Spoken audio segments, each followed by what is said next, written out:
Automatic Spelling presents screen-free mini lessons.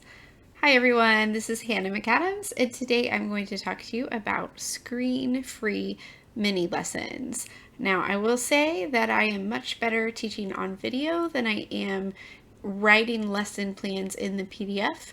So I prefer my videos, but I understand that many families want to have a screen-free option. So today I'm going to show you what I do in the video lessons that you can do very easily with the PDF at home. The first part of the lesson is word analysis.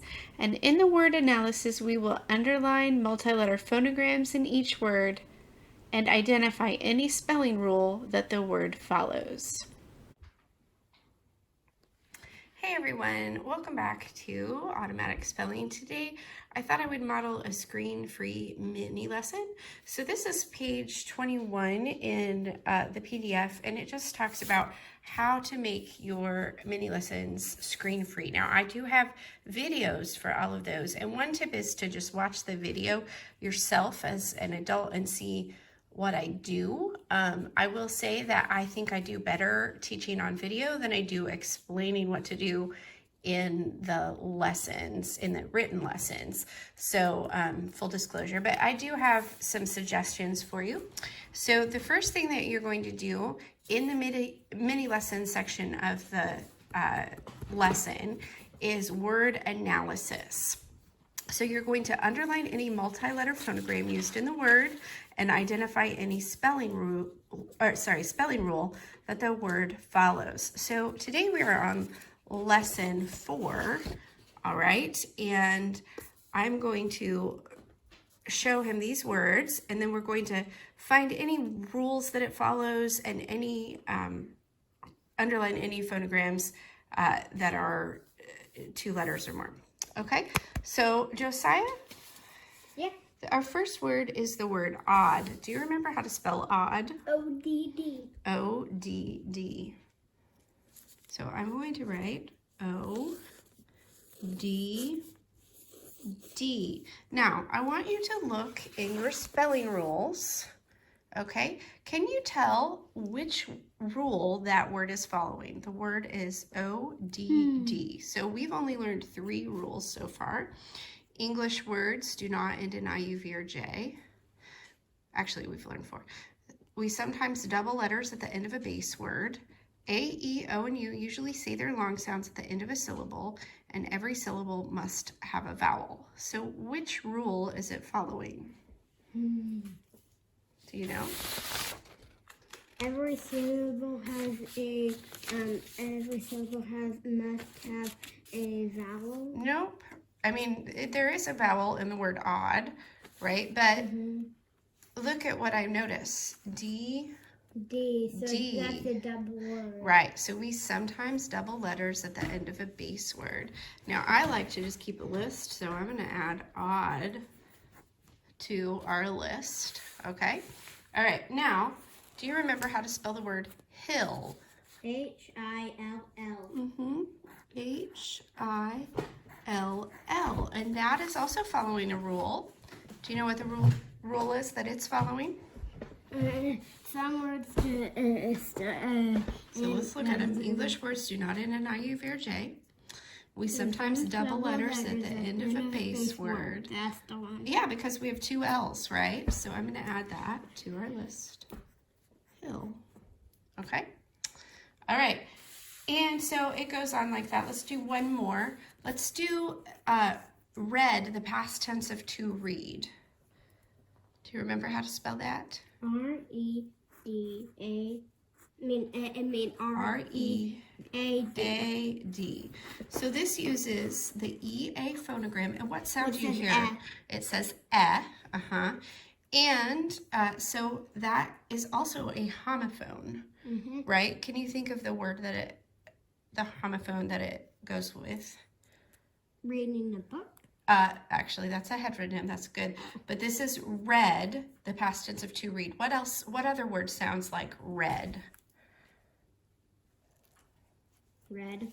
Read the Color. color. Right. Okay. And, oh, I said one more. Let's do one more. And we would go through all the words on the list, but today, just to keep it faster, I'm going to do one more. This is the word bee, and it means the insect bee. Okay. So what phonogram do you see in the word bee? E. Yeah, E-double-E always says E. E. So I like to underline that. Okay. And this is the insect bee, right? How do we remember that? Do you remember that? Our little way to remember? And there's a bee. Mine has bee on it. An insect has two wings. The insect bee has 2 wings and 2 E's, right? Okay. And bee also is a homophone. Can you think of another word that sounds like bee that means something different? Bee, I can't remember what it's called. The verb. Yeah, the verb bee. Okay. Part 2 is derivatives. Now this starts in lesson 9.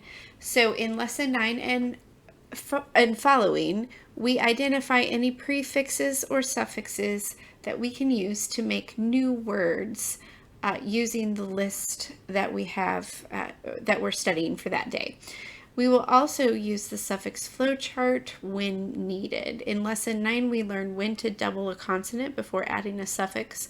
So that will be the first thing that we do, and it just sort of builds from there.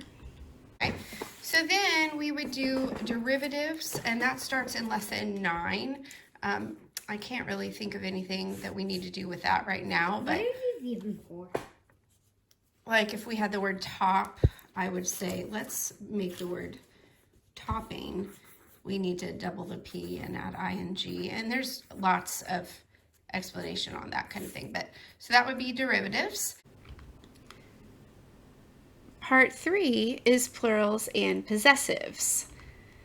What we will do for this part is identify any nouns in the list and then pluralize them. I do have rules for pluralization, and we will follow those rules. It works, the first couple lessons we just add an S, but then it gets more complex, add an ES or change a Y to an I and then add ES as the lessons go on. We will also make the nouns possessive and plural possessive, and that starts at first we just pluralize, and then we learn how to do singular possessive, and then later in the lessons as they progress we learn how to do plural possessive.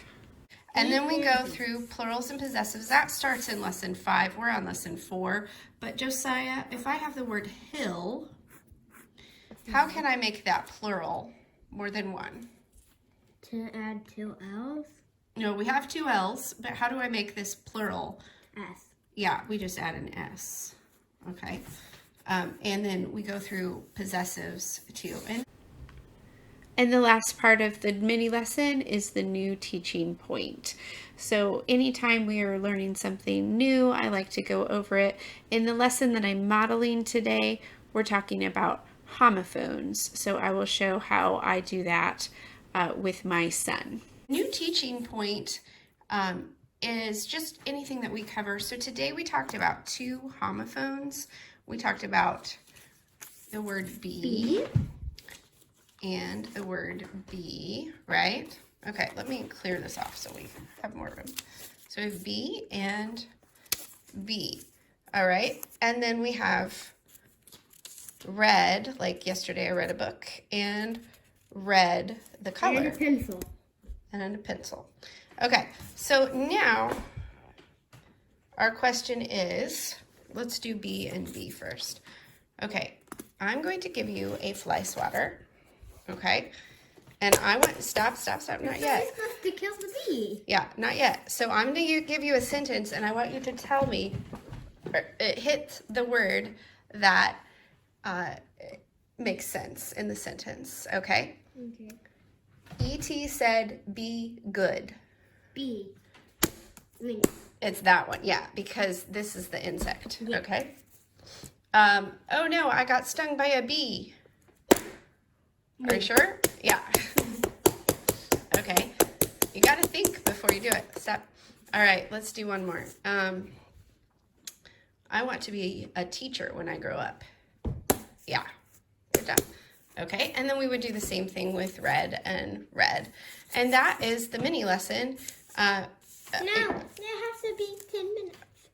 Oh, it doesn't. Okay, so that's the mini lesson. So I could do, yesterday I read a book. Read a book. Uh-huh, yep. Okay, my favorite color is red. You make it too easy. You say for this one, Okay. and then this one, and then this The walls are red. Yeah. one. I know. Okay, so that's how I do a screen-free mini lesson, and hopefully that makes sense. Yeah, I will talk to you next time. Bye. And that is all I have for you today. Thank you for watching. I hope that this screen-free option helps you in some way. I will talk to you next time.